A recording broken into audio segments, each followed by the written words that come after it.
Assalamu alaikum dear students. Here is Professor Amna Ilyas, your English teacher.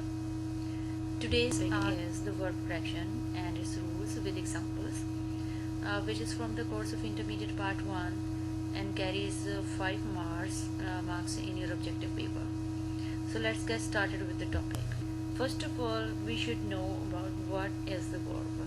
A verb is a word that indicates any type of physical, mental action, occurrence of an event or the state of being or state of mind of any person or the place or thing. जैसे कि आप example ले सकते हैं read, पढ़ना, jump, कूदना, play, खेलना, feel, महसूस करना, हैप्पी, खुश होना. ये तमाम के तमाम ये वर्ब्स हैं जो किसी भी फिजिकल या मेंटल स्टेट को या ऑकरेंस को शो कर रहे होते हैं. Here are some examples like he is reading a newspaper. वो अखबार पढ़ रहा है. Number 2, there are jumping the rope. तो jumping यहाँ पे verb है. You were playing the cricket by then. यहाँ पर playing जो है वो cricket है, यानी आप क्रिकेट से क्या कर रहे थे, तो आप क्रिकेट खेल रहे थे, तो you were playing cricket. I am feeling dizzy, यानी मुझे चक्कर आ रहे हैं. तो फीलिंग डिजी मीन्स ये एक ऐसी कंडीशन है जो आपकी मेंटल स्टेट से रिलेट करती है. इट मीन्स कि ये भी एक मेंटल एक्शन है जो कि एग्जिस्ट कर रहा है. इसको भी हम कब कहेंगे, we would be happy for you if you got good position. तो यहाँ पर हैप्पी भी जो है वर्ब है. Means we can say that all the underlined and highlighted in blue areas are the verbs.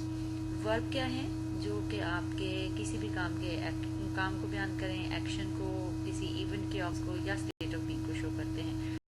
Next हम डिस्कस करेंगे कि वर्ब फॉर्म्स होती हैं. तो जैसा कि आप ऑलरेडी मैट्रिक में या मिडिल स्टैंडर्ड तक आप पढ़ चुके होंगे कि वर्ब की 3 फॉर्म्स होती हैं.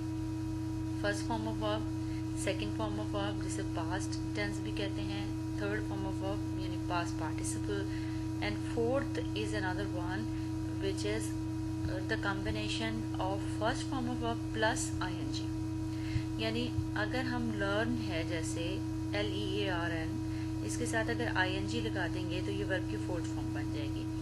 just like the advise, advise, advise.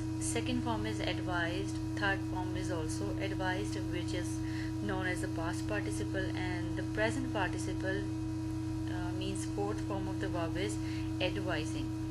एक चीज जो यहाँ आप नोट करेंगे, आप देखेंगे कि advise, s के बाद जो e है, जब आप उसको फोर्थ फॉर्म बनाते हैं तो e को खत्म करेंगे, फिर ing ऐड कर देंगे तो ये फोर्थ फॉर्म बन जाएगी. इसी तरह कुछ वर्ड्स ऐसे होते हैं कि जो स्पेलिंग के स्पेशल रूल फॉलो करते हैं. लाइक बिगिन को आप देखेंगे begin, बिगिन. इसकी सेकंड फॉर्म है बिगेन, थर्ड फॉर्म है बिगन.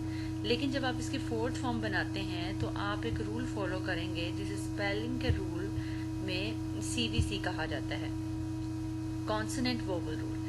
अगर आप इसको देखें तो ये NIG, N यहाँ पे कॉन्सोनेंट है, ठीक है. N क्या है, कॉन्सोनेंट, और I वोवल है, जबकि C भी आपके पास अगेन कॉन्सोनेंट है. तो अगर हम देखें तो ये जो दो कॉन्सोनेंट के दरमियान में जो वोवल है वो I है, इसलिए हम इस रूल को क्या कहते हैं, CVC रूल. अगर किसी वर्ड में के लास्ट में कॉन्सोनेंट वर्ब और कॉन्सोनेंट आ जाए तो हम क्या करेंगे, जो लास्ट वाला लेटर होगा उस लेटर को हम डबल टाइम्स लिखेंगे. यानी लाइक ये N है तो इस N को हम 2 मरतबा लिखेंगे और ये बन जाएगा beginning, BEGI double NING, beginning. इसी तरह आप बकाया के जो हैं वो स्पेलिंग को फॉलो कर सकते हैं. नेक्स्ट आगे बढ़ते हैं. और वुड शुड है, अगर माइट है या कुड है तो इनके साथ हम क्या लगाते हैं, वर्ब फर्स्ट. लेकिन यहाँ पे हमने और ये करना है कि अगर वुड और शुड के साथ बी आ जाए, कुड के साथ बी आ जाए या माइट के साथ बी आ जाए तो हम यहाँ फर्स्ट फॉर्म की बजाय थर्ड फॉर्म यूज करेंगे. इसी तरह जो एक और चीज हम याद रखेंगे वो ये होगी कि इसके अलावा यानी would be, should be, could be, might be के अलावा हैज़, हैव, हैड अगर आ जाएगा सेंटेंस में तो इनके साथ भी वर्ब की थर्ड फॉर्म कैरी होगी। नीचे दी गई एग्जाम्पल्स को ज़रा गौर कीजिए तो आप देखेंगे फर्स्ट जो सेंटेंस है that is traffic rules should be followed by the people. तो शुड बी है तो फॉलो की थर्ड फॉर्म यूज करेंगे। This task might be done before the deadline. अब दिस टास्क माइट बी है तो हम डू की थर्ड फॉर्म यूज करेंगे done. This could be evaluated and then we could decide whether to proceed. तो आप यहाँ पे भी गौर करेंगे तो कुड बी है, कुड बी के साथ वर्ब की थर्ड फॉर्म को यूज किया गया। Is that clear? हम थर्ड फॉर्म कहाँ यूज करेंगे? अगर वुड बी होगा, शुड बी होगा, कुड बी, माइट बी या हैज, हैव, हैड आ जाएगा तो हम वर्ब की थर्ड फॉर्म को यूज करेंगे। लेकिन अगर बी नहीं होगा तो फिर वर्ब की फर्स्ट फॉर्म होगी। आगे बढ़ते हैं तो रूल नंबर 3 है सेकेंड फॉर्म ऑफ वर्ब कहाँ यूज की जाएगी। Second form of verb use होगी सिंपल पास्ट इंडेफिनिट टेंस में। और सिंपल पास्ट इंडेफिनिट टेंस की एग्जांपल आप देखें, they went on a tour yesterday. ये सिंपल पास्ट टेंस है कि कल वो टूर पर गए थे, तो यहाँ गो की सेकंड फॉर्म यूज की गई है। इसी तरह हम सेकंड पॉइंट ये देखेंगे कि अगर सेंटेंस में यस्टरडे या गो का वर्ड आ जाए, इसका मतलब ये है कि हमने वर्ब की सेकंड फॉर्म यूज करनी है सेंटेंस में। अगर last day, last night, last year, last week इस तरह के वर्ड आ जाएंगे तब भी हम वर्ब की सेकंड फॉर्म ही यूज करेंगे। अब लास्ट सेंटेंस देखें, I visited him last night. तो चूंकि सेंटेंस में लास्ट नाइट आ गया इसलिए it is sure that verb की जो फॉर्म है वहां पे वो सेकंड यूज होगी। इसी तरह आप देखें, he left this house for 2 years ago। अब चूंकि सेंटेंस में अगो है तो इट इज अंडरस्टूड कि यहाँ पर ही के साथ लीव की बजाय लेफ्ट आएगा जो कि उसकी सेकंड फॉर्म है। हमने जो 3 रूल्स अभी देखे, रूल नंबर 1 के फर्स्ट फॉर्म ऑफ वर्ब कहाँ यूज होगी, रूल नंबर 2 के थर्ड फॉर्म ऑफ वर्ब कहाँ यूज होगी, और रूल नंबर 4 जो है वो अभी हम आगे कंटिन्यू करेंगे कि हमने ये देखना है एक्टिव टेंसेस और पैसिव टेंसेस में हम कैसे आइडेंटिफाई कर सकते हैं कि इनमें फर्क क्या है।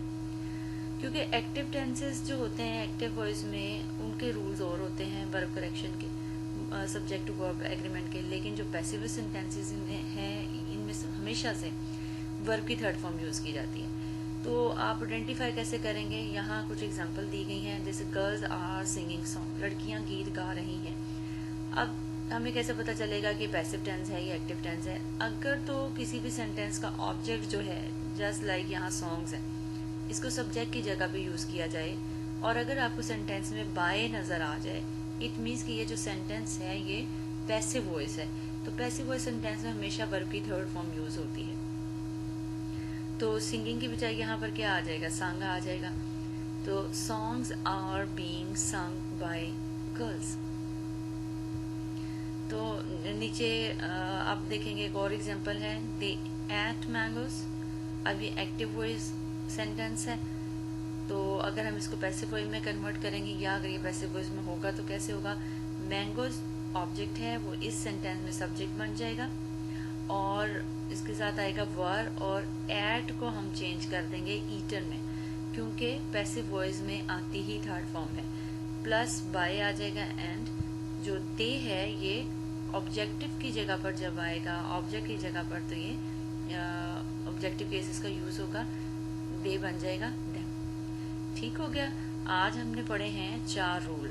Rule number 1 first form of verb का use, rule number 2 third form of verb का use, rule number 3 second form of verb कहाँ यूज होगी, नंबर 4 एक्टिव और पैसिव अगर सेंटेंस आते हैं तो हम इनके डिफरेंस को कैसे अंडरस्टैंड कर सकेंगे। Hope you guys understand. तो आज के लिए इतना काफी हो। उम्मीद करती हूँ आपको ये समझ आया होगा लेक्चर आज का। तो नेक्स्ट मजीद लेक्चर्स में इंशाल्लाह जल्द ही अपलोड करती चली जाऊंगी ताकि आपकी मजीद अंडरस्टैंडिंग हो जाए, और ये जो 5 नंबर का जो पार्ट है आपके पेपर में ये आपका क्लियर हो जाए, आप इसमें पूरे नंबर हासिल कर सकें। जज़ाकल्लाह खैर, थैंक यू सो मच, और चैनल को सब्सक्राइब जरूर कर लीजिएगा और शेयर कर दीजिएगा। जज़ाकल्लाह।